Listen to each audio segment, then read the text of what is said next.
Oh man, I worked there 2006 or 2011, so it was a heyday, and it was still very early, pre-social media. So you were able to do things, get away with a lot of things without cameras in your faces all the time, and we had incredible access.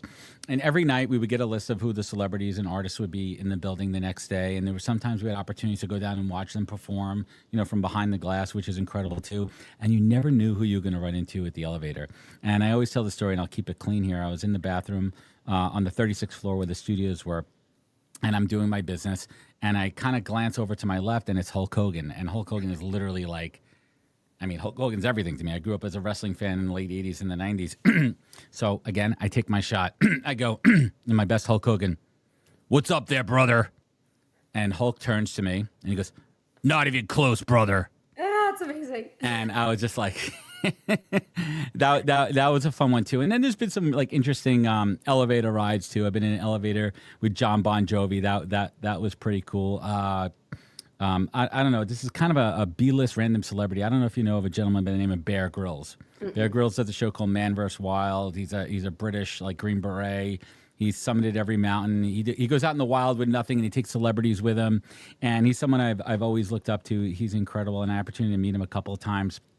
And one time I came down with his recent book and in my hand, and I had him sign it, and we're chatting for a little bit, and he's just sitting there, and he leaves his phone on the table. And this is somebody who's a survivalist who's literally climbed Everest with, nothing on but a Speedo, right? I don't mean that. I mean, the guy is a true adventurous.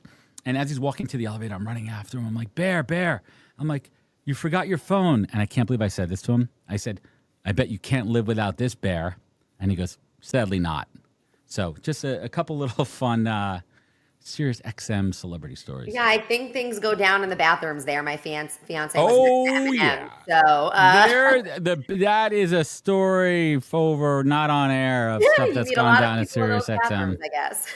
Yeah, we'll leave it at that one. Thank God there's no cameras in there.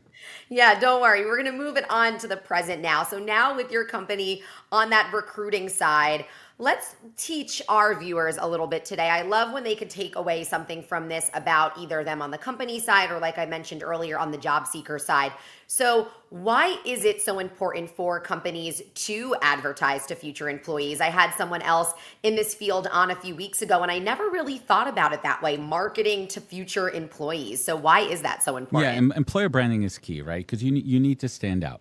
And even though there's so many folks out of work, and there's a lot more folks out of work than jobs right now, that's going to change. It's cyclical. It goes with the economy and politics and so forth. So it's going to come back around, and you need to stand out.